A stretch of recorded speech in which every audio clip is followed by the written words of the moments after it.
আসসালামু আলাইকুম বন্ধুরা, কেমন আছেন সবাই? আশা করি সবাই অনেক ভালো আছেন। আল্লাহর রহমতে আমি অনেক ভালো আছি।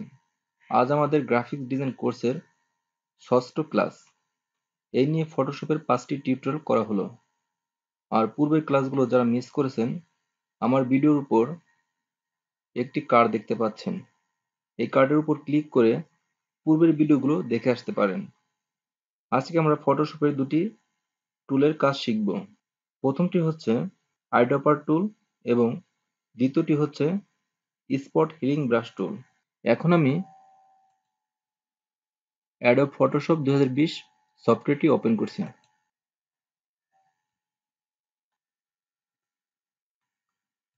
আজ আমি দেখাবো আইড্রপার টুল আর এই নিচের টুলগুলো স্কিপ করে যাব। এই টুলগুলো গ্রাফিক্স ডিজাইনের কাজে অনেক কম ব্যবহার হয়। সবচেয়ে বেশি ব্যবহার হয় এখান থেকে আইড্রপার টুল। তারপর এখান থেকে আমি শেখাবো স্পট হিলিং ব্রাশ, তারপর হিলিং ব্রাশ টুল এবং প্যাচ টুল। টোটাল এই 4টি টুলের কাজ এই টিউটোরিয়ালে আমি দেখাবো।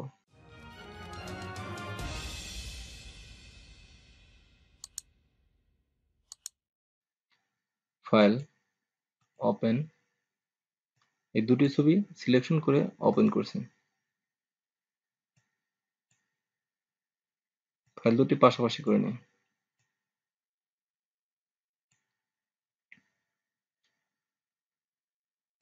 আইড্রপার টুল সবচেয়ে বেশি ইউজ হয় সেম টু সেম কালার করার জন্য, অর্থাৎ অ্যাজ ইট ইজ কালার করার ক্ষেত্রে আইড্রপার টুল সবচেয়ে বেশি ব্যবহার হয়।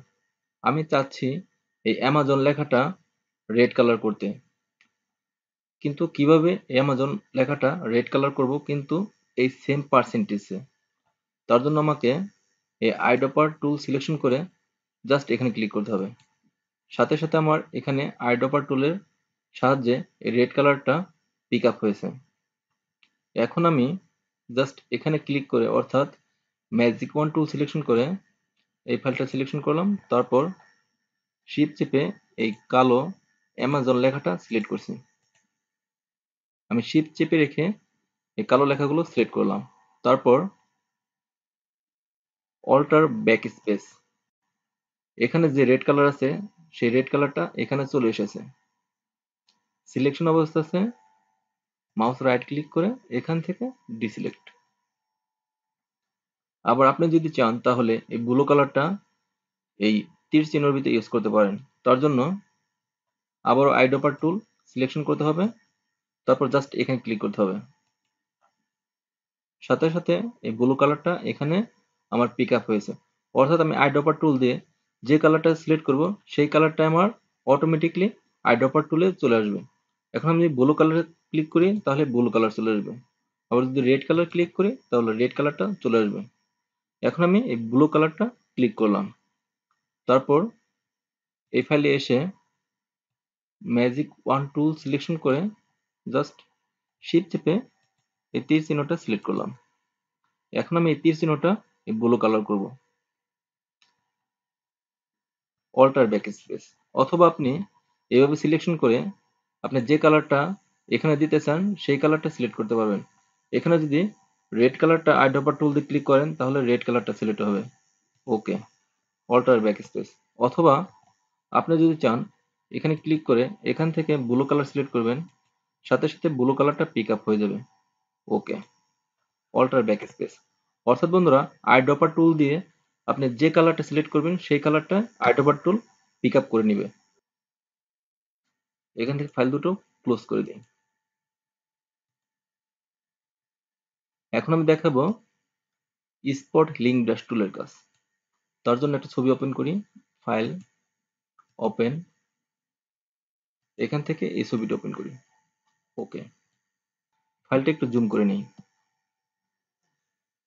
এখান থেকে আমি স্পট হিলিং ব্রাশ টুলটা সিলেক্ট করেছি। মাউস ড্র্যাগ করে এভাবে যে অংশটুকু আমি সিলেক্ট করবো সেই অংশটুকু স্পটগুলো রিমুভ হয়ে যাবে। অথবা এভাবে ক্লিক করতে হবে, অথবা মাউস ড্র্যাগ করে এভাবে টান দিলেই হবে।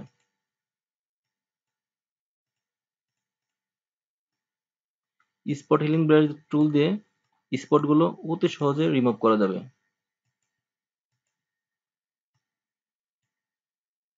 স্পট হিলিং ব্রাশ ময়লা রিমুভ করার জন্য বেশি ইউজ করা হয়।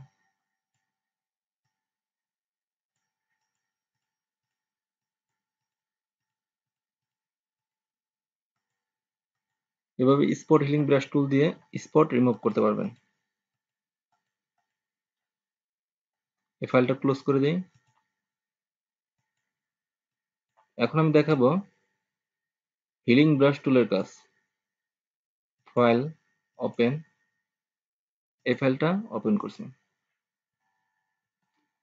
ফাইলটা একটু জুম করি। যেসব ছবির ফেজে এরকম বাজ থাকে, এরকম বাজগুলো রিমুভ করার জন্য হিলিং ব্রাশ টুল সবচেয়ে বেশি ব্যবহার করা হয়। অল্টার চেপে আমি ভালো স্কিন কপি করছি, তারপর অল্টার ছেড়ে দিয়ে এভাবে মাউস ড্র্যাগ করে এই লাইনগুলো রিমুভ করে দেই। অর্থাৎ অল্টার চেপে স্কিন কপি করতে হবে, অল্টার ছেড়ে দিয়ে এভাবে মাউস ড্র্যাগ করে মুছে দিতে হবে।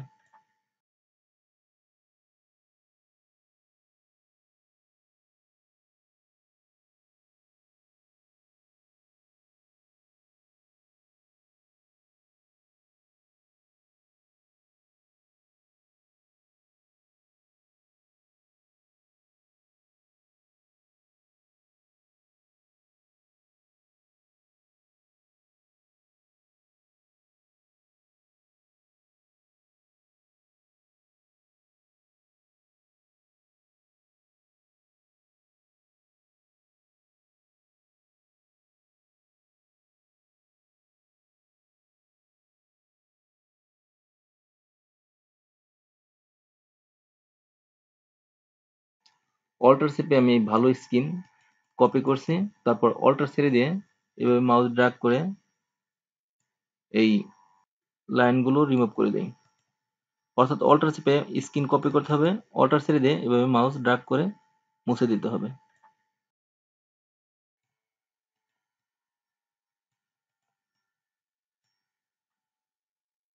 হিলিং ব্রাশ টুলটা ছবির ফেজের বাজগুলো রিমুভ করার ক্ষেত্রে সবচেয়ে বেশি ব্যবহার করা হয়।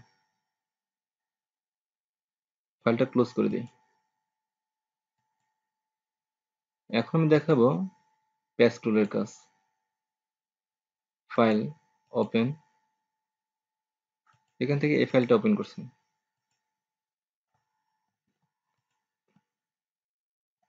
ফাইলটা একটু জুম করি। এখান থেকে প্যাচ টুল সিলেকশন করলাম, তারপর প্যাচ টুল দিয়ে এই অংশটুকু সিলেক্ট করলাম, তারপর এই অংশটুকু মাউস ড্র্যাগ করে ভালো স্ক্রিন এনে ছেড়ে দিতে হবে। সাথে সাথে এখানে যে স্পট আসলো সেই স্পটটুকু রিমুভ হয়ে গেছে। এখন আমি এই স্পটটুকু আমি সিলেকশন করেছি। এই অংশটুকু মাউস ড্র্যাগ করে এই ভালো স্ক্রিন এনে ছেড়ে দিলাম। সাথে সাথে এখানকার যত ময়লা ছিল সব ময়লাগুলো রিমুভ হয়েছে। এই অংশটুকু ধরি, মাউস ড্র্যাগ করে ভালো স্ক্রিন এনে ছেড়ে দিলাম, সাথে সাথে রিমুভ হয়ে গেছে। প্যাচ টুল দিয়ে এভাবে অতি সহজে স্পট, কালো দাগ এবং অন্যান্য কাজগুলো অতি সহজে করা যায়।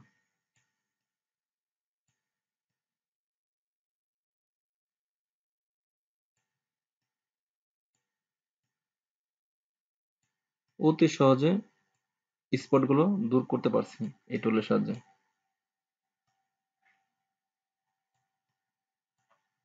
জাস্ট সিলেক্ট করবেন, মাউস ড্র্যাগ করে ভালো স্ক্রিনে ছেড়ে দিবেন।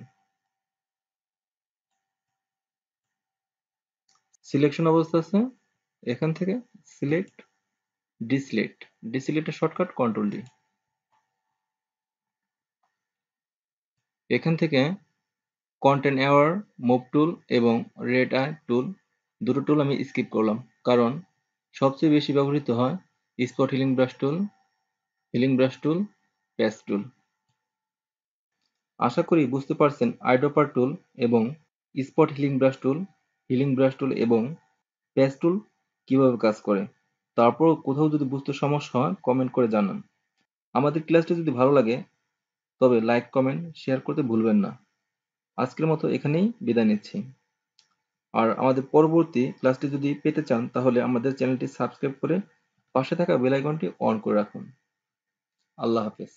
আপনি যদি আমার চ্যানেলে নতুন হয়ে থাকেন এবং প্রতিটি ভিডিও সবার আগে দেখতে চান তাহলে আমার চ্যানেলটি এখান থেকে সাবস্ক্রাইব করে দিন এবং পাশে থাকা বেল আইকনটি অন করে এখান থেকে অল সিলেক্ট করে দিন।